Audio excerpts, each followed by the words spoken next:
Good morning, नमस्कार, सुप्रभात। आप देख रहे हैं न्यूज 18 राजस्थान। मैं हूं आपके साथ मनुराज सक्सेना। नमस्कार, मैं हूं आपके साथ श्रुति श्रीवास्तव और इस वक्त दिल्ली से बड़ी खबर के साथ सुप्रभात की शुरुआत करते बताते चले कि मुख्यमंत्री भजनलाल शर्मा आज दिल्ली दौरे पर रहने वाले हैं। सुबह करीब 8 बजे वो दिल्ली पहुंचेंगे।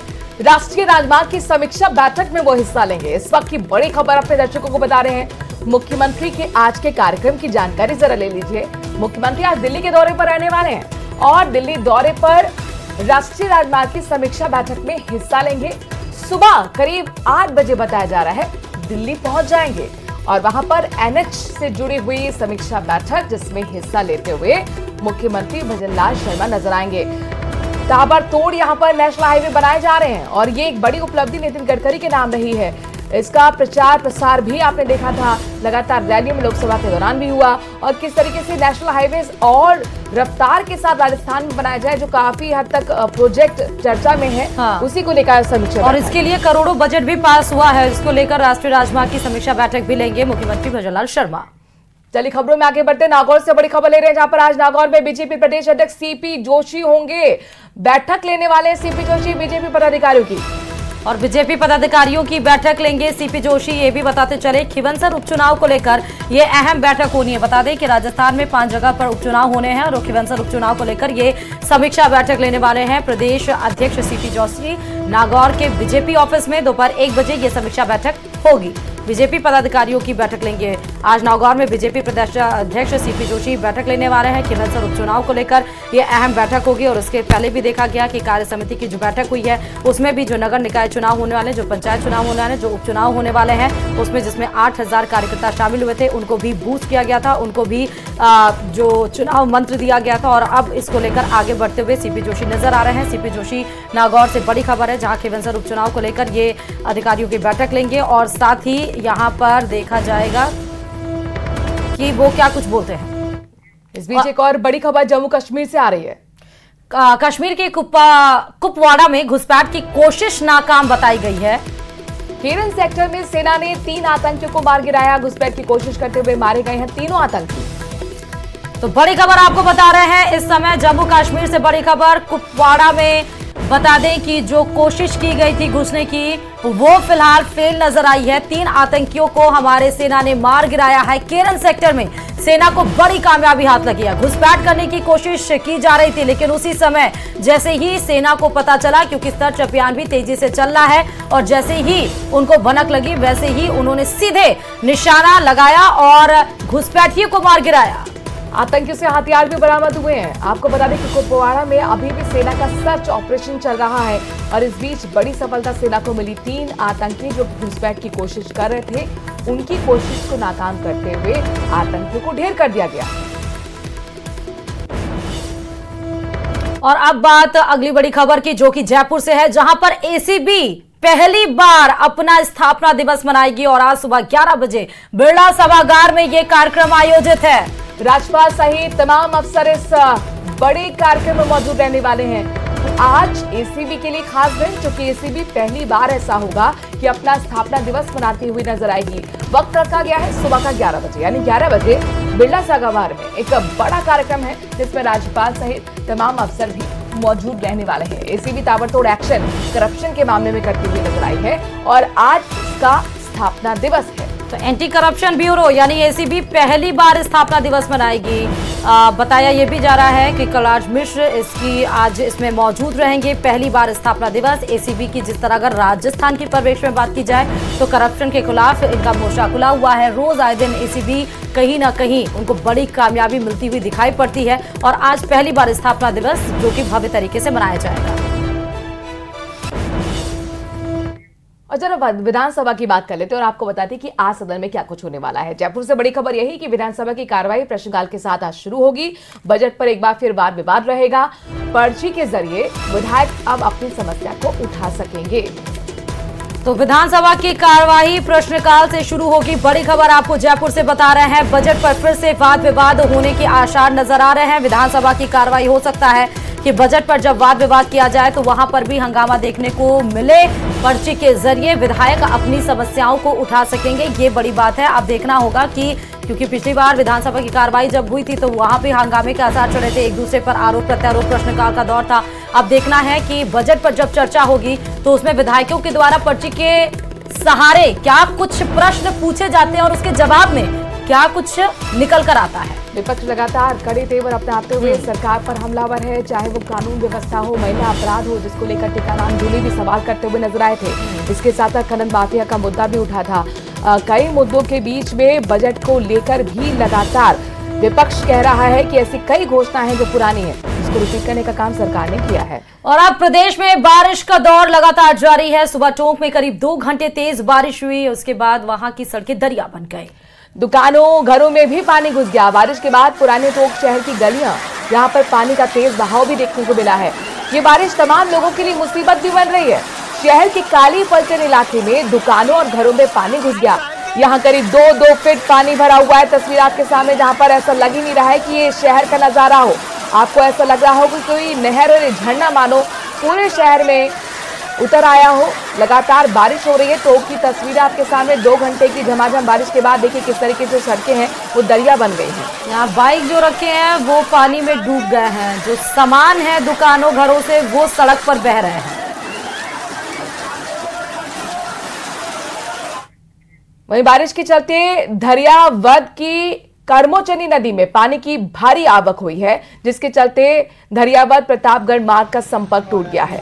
दोनों ओर वाहनों की लंबी कतारें लग चुकी हैं। धरियावद में कर्मोचनी नदी पर पुलिया निर्माण का कार्य चल रहा है, जिसके चलते अस्थायी बाईपास बनाया गया है, लेकिन नदी में हुई पानी की आवक के चलते बाईपास पर करीब 1.5 फीट पानी चल रहा है और ऐसे में यातायात पूरी तरह से प्रभावित है, यूं कहें कि बंद हो चुका है। साथ ही कर्मोचनी नदी में पानी की आवक के बाद पुलिस प्रशासन भी मौके पर पहुंचा।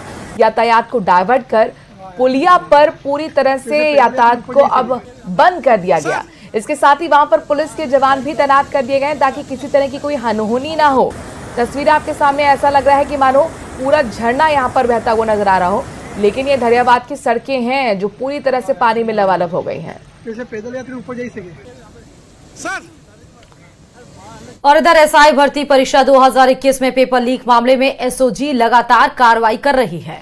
एसओजी की कार्रवाई की डर से राजस्थान पुलिस अकादमी राजस्थान जयपुर से 4 ट्रेनी एसआई बिना सूचना के गायब हो गए। इनमें 2 महिलाएं हैं, 2 पुरुष ट्रेनी एसआई हैं। ये रिपोर्ट देखिए।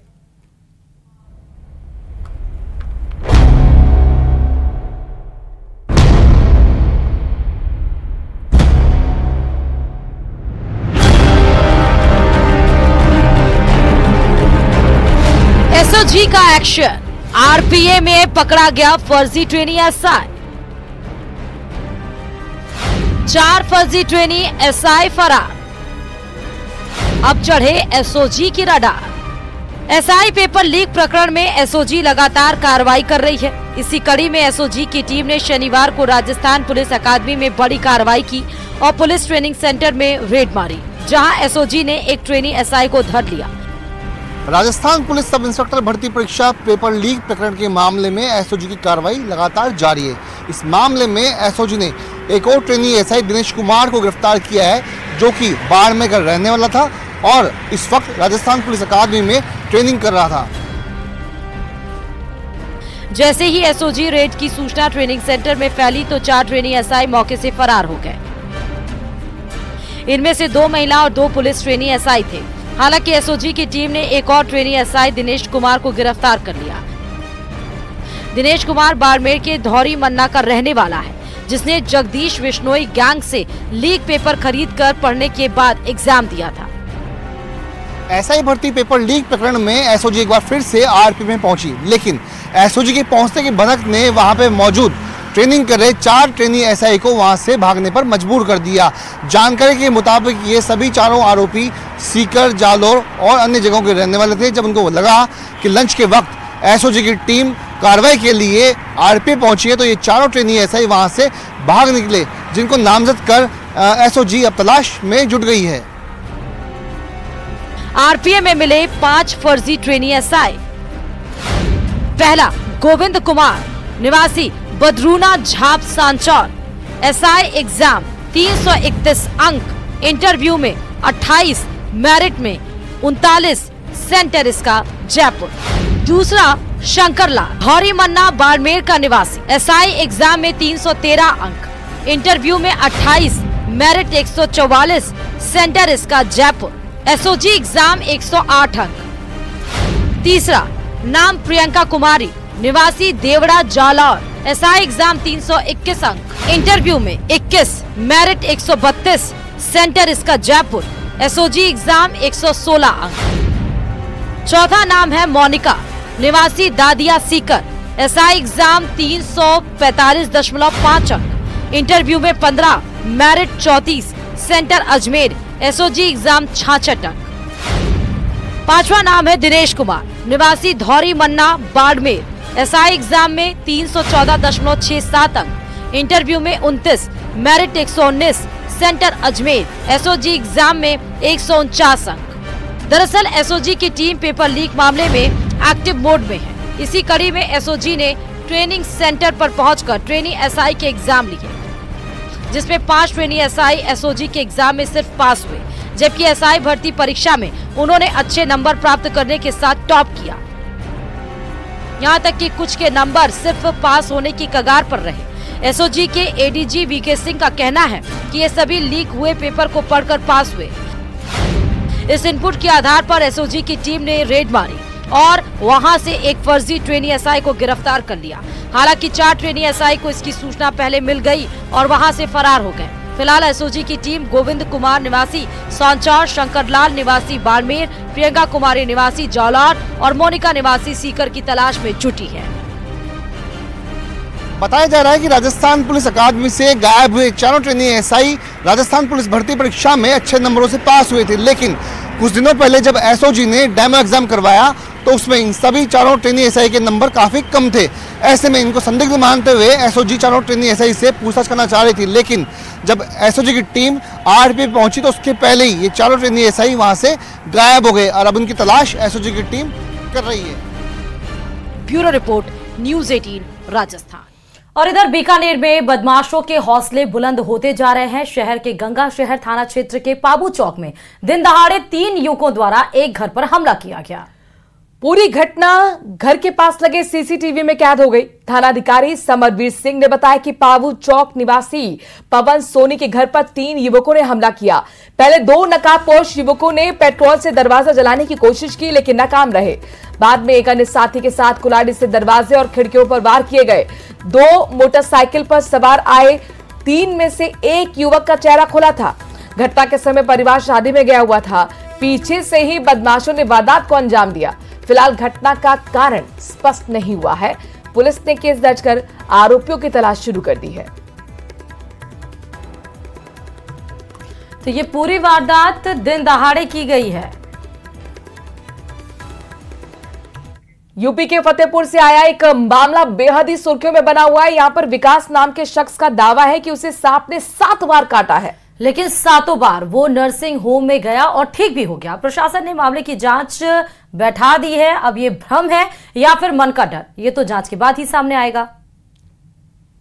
लेकिन फिलहाल विकास के घर वाले उसे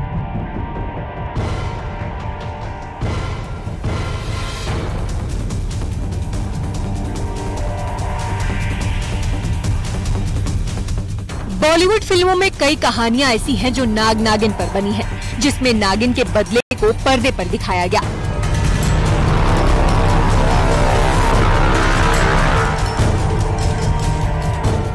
लेकिन क्या ऐसा हकीकत में भी हो सकता है? क्या ऐसा हो सकता है कि नाग या नागिन किसी इंसान के पीछे हाथ धोकर पड़ जाएं और बार बार डस लें? लेकिन इससे भी ज्यादा हैरत की बात ये है कि वो जिस शख्स को बार बार डस रहे हो उसकी जान भी बच जाए। क्या सांप से उसकी दुश्मनी हो सकती है? फतेहपुर से ये चौंकाने वाला मामला इन दिनों पूरी तरह छाया हुआ है। मलवा थाना इलाके के सौरा गांव के रहने वाले विकास नाम के शख्स का दावा है कि वो सर्प दंश से पीड़ित है।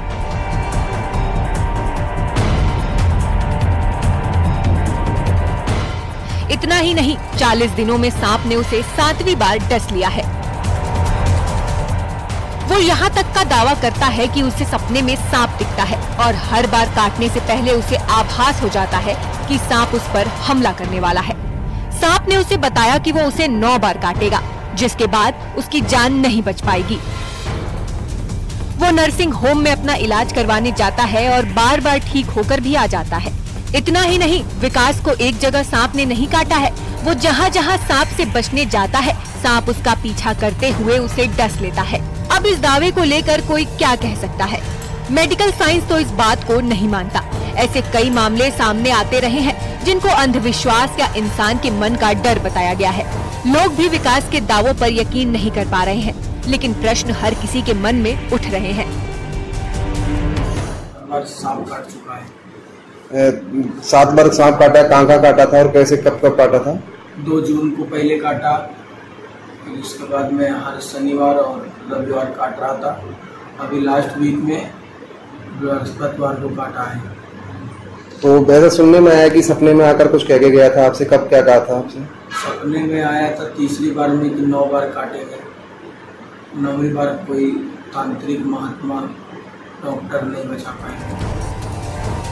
विकास का परिवार उसकी सलामती के लिए हर जतन कर रहा है। अब उसके परिवार वाले उसे राजस्थान के दौसा लेकर गए हैं।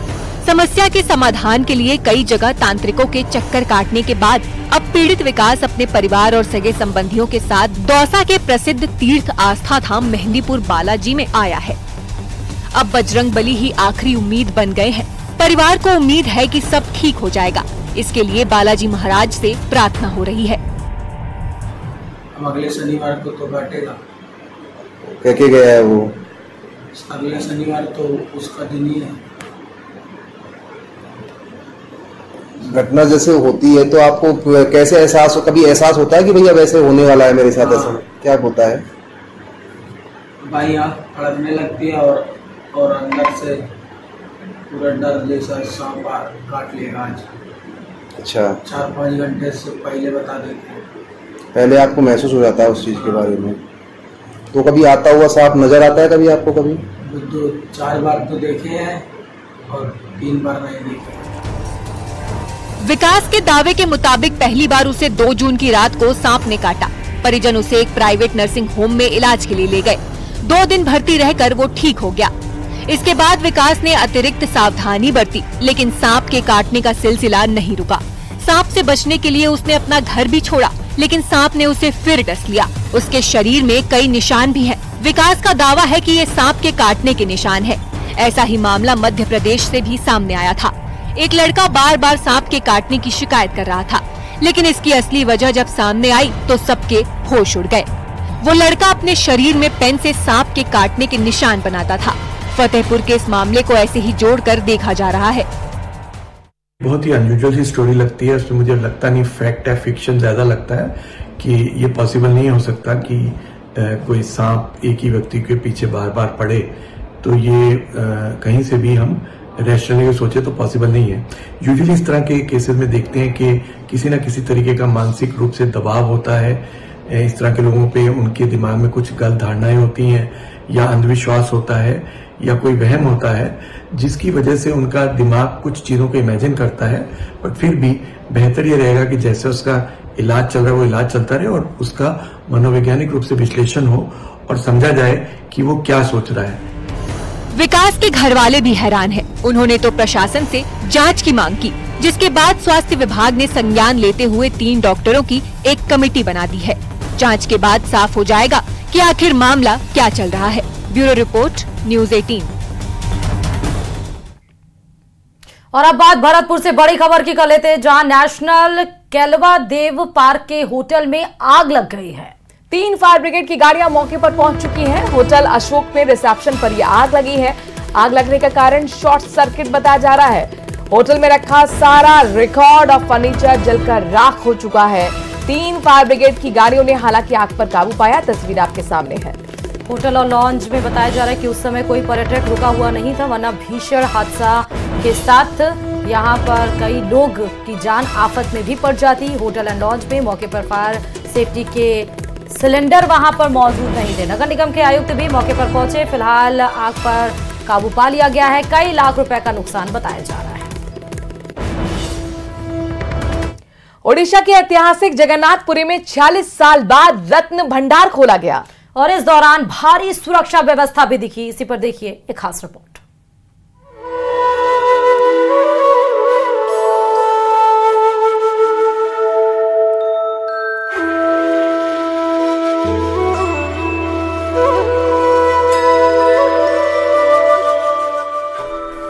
पुरी का जगन्नाथ मंदिर आस्था के प्रमुख केंद्रों में से एक है। 12वीं शताब्दी में जगन्नाथ मंदिर का निर्माण हुआ था। पिछले 46 सालों से मंदिर का रत्न भंडार नहीं खुला था, जिसे अब खोला गया है। कहा जाता है कि इसी रत्न भंडार में जगन्नाथ मंदिर के तीनों देवताओं जगन्नाथ, बलभद्र और सुभद्रा के गहने रखे गए हैं। ऐसी मान्यता है कि कई राजाओं और भक्तों ने भगवान को आभूषण चढ़ाए थे। उन सभी को रत्न भंडार में रखा जाता है। रत्न भंडार में मौजूद जेवरात की कीमत बेशकीमती बताई जाती है। अधिकारियों ने बताया कि आभूषणों, मूल्यवान वस्तुओं की सूची बनाने और भंडार गृह की मरम्मत करने के लिए रत्न भंडार को खोला गया है। खजाना खोलने से पहले प्रशासन ने लकड़ी के 6 भारी संदूक मंगाए। एक संदूक उठाने के लिए 8 से 10 लोगों को लगना पड़ा। इन्हें रत्न भंडार गृह में भेजा गया। रत्न भंडार को खोलते समय 11 लोग मौजूद थे, जिसमें उड़ीसा हाईकोर्ट के पूर्व न्यायाधीश, श्री जगन्नाथ मंदिर प्रशासन के मुख्य प्रशासक, भारतीय पुरातत्व सर्वेक्षण के अधीक्षक भी शामिल थे। इस दौरान मंदिर के बाहर हाई लेवल की सिक्योरिटी भी थी। मंदिर प्रबंधन समिति ने बताया कि इससे पहले रत्न भंडार साल 1905, 1926 और 1978 में खोला गया था और बेशकीमती चीजों की लिस्ट बनाई गई थी।